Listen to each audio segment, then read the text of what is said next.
What is up, heroes of Dominion? My name is Charlie. This is Hero War Central, and in this video, we are going to use Astrid Lucas to beat a bunch of #1 arena defensive teams.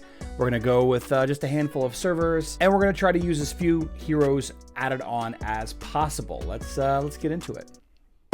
It's only a game. Why you have to be mad? I love playing this game. I love the characters in this game, and I truly believe that every single hero is viable at the absolute top end. We have this Mutual Devotion event live right now. It's just your basic Soulstone event for Astrid and Lucas, and Astrid and Lucas is wildly regarded as possibly the absolute worst hero in the game, which I'm not sure why she's given that specific title. Maybe has something to do with the style in which she attacks basically one target at a time. She doesn't provide a ton of utility to other heroes on her team, but she is a nice little defensive, offensive marksman hero or marksperson hero. I've always liked Astrid and Lucas. She's not one of my favorite heroes, but I do find her interesting, and she's one of the first new heroes back a couple of years ago when they started doing the new hero cycle pretty consistently. So what we did is we took a handful of rank 1 defending arena teams. Now, a couple of stipulations about arena. Obviously, arena changes all day, every day. All day, every day. By the minute, the top 10 teams in arena is going to change on your server. The top teams, the top players aren't going to put their best teams in arena. They're just not. But this is what we have to work with. And just as an example of this, Raven, who is a member of my guild on server 25, he was the rank 1 defender in arena whenever I recorded this video. And right now it's Little Devil from Alternate Universe. You know, right? Things change. People's reward times are varied throughout the day. A lot of people like to say that there's no win trading, that there's no reward window trading, but I know what happens. I definitely know what happens. The pets obviously are going to be a best guess, right? I can look at this team and kind of get a feel for what pets are going to be used. What an interesting team here. A Kark team, a rank 1 arena, and a server that's almost 4 years old. How peculiar. I'm not sure what pets are specifically going to be used, so we're going to make our best guess. Pets change and rotate all the time, but pets end up being the most important aspect of all of this. And one last stipulation, I don't have maxed ascension trees. Max testing does apply your current ascension trees, your tree of wisdom stats to your fights, and I don't have that. I've got a really high warrior tree, but that's the best that I've got. So we started off with server 25. This was, for a while, the #1 defensive team on our server. And I was actually able to beat this in one try using Astrid and Lucas. And while we're here, I want you to take notice of the number of heroes that I use. I did get a little bit of feedback that I'm using too many heroes in videos like this.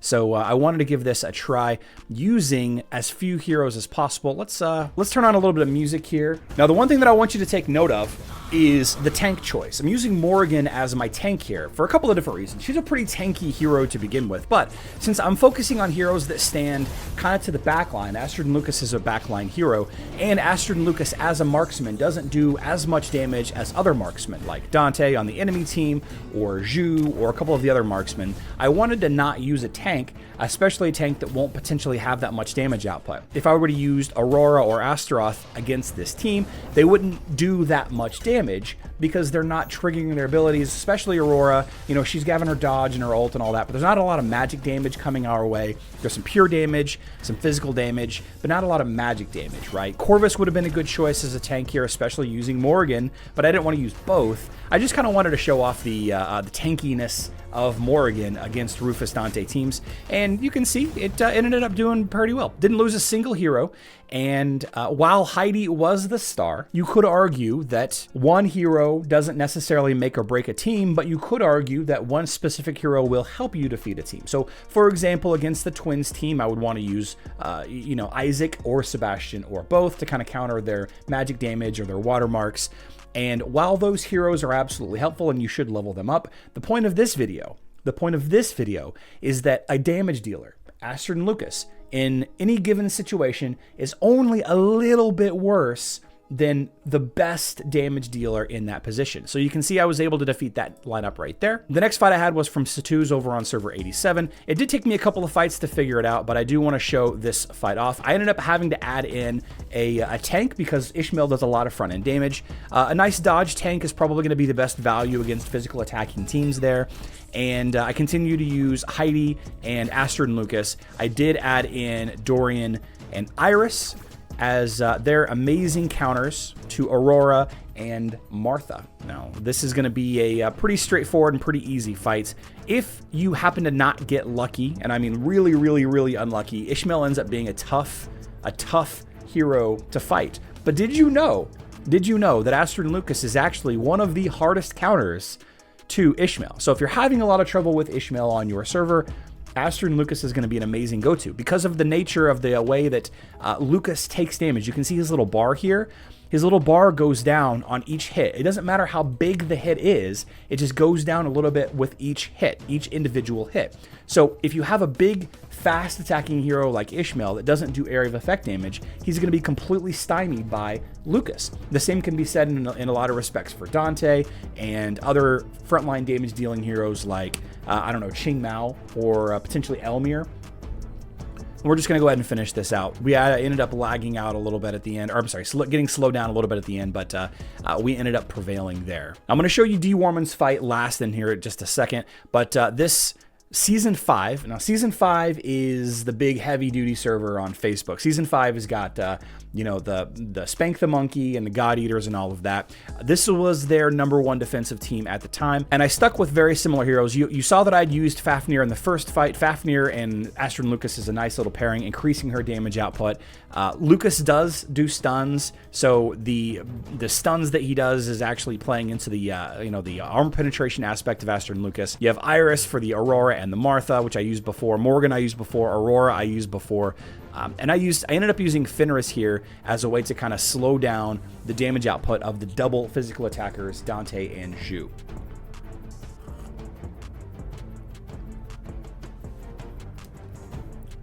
Now, one thing about this fight in particular is I did not use Heidi. And I think I struggled using Heidi against this team for some reason, but it just goes to show that you don't absolutely have to have Heidi in order to defeat Dante lineups. Very straightforward fight once you kind of get the hang of where the damage is coming from and all of that. And again, until Zhu starts throwing his damage to the back line, Lucas completely takes Zhu out of the equation. Zhu does single hits to the fronts until he starts attacking the back line, but he doesn't attack the back line the whole fight. It's just for sections of the fight. And if you have a nice tanky strength hero in the back, or maybe Martha in the back, Zhu doesn't really have the ability to close out that back line like he does against, say, like a Lars in the back or a Dorian in the back. But there's a win right there. Now for this final fight against Server 29's #1 arena defensive team, I did struggle a little bit, so I wanted to kind of save it for last. I did end up needing to add 1 or 2 new heroes to this, but I believe my total still stayed below 15, and they're all heroes that you would probably need to level on an account anyway. I'll go ahead and put the total number of heroes on screen now, just so that we're, you know, both in the clear of how many total heroes I used for these 4 different rank 1 fights. You can see I did struggle a little bit, but I did finally find a nice little lineup that worked. I wanted to add Arachne to this line, and with Arachne, I was able to basically stymie the whole strategy of the enemy team, but I was running out of attack. I was running out of damage. And instead of adding, you know, an infinite number of attacking options, Dante would have potentially been okay here. I mean, Kark, Ishmael, I don't know. There's a lot of heroes that would do a lot of damage. Zhu would probably work out really well here. I wanted to try using Amira because I think Amira has got a lot of potential here. And as she charges up, she will help close out the fight. She'll also take away some of the buffs against certain lines. Kind of makes the agility heroes less effective. Dante and Arachne. And now that my Arachne stun lock is rolling,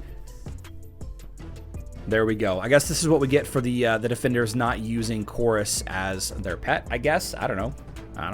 I didn't use Sebastian once. Didn't have to use Sebastian at all. Would recommend leveling up Chorus. He's an excellent replacement for Sebastian, and I think that having a leveled pet is infinitely more valuable than having a leveled hero, especially as easy to counter as Sebastian is lately. Astrid and Lucas can easily defeat rank 1 teams on your server. If Astrid and Lucas is your favorite hero, please level them up.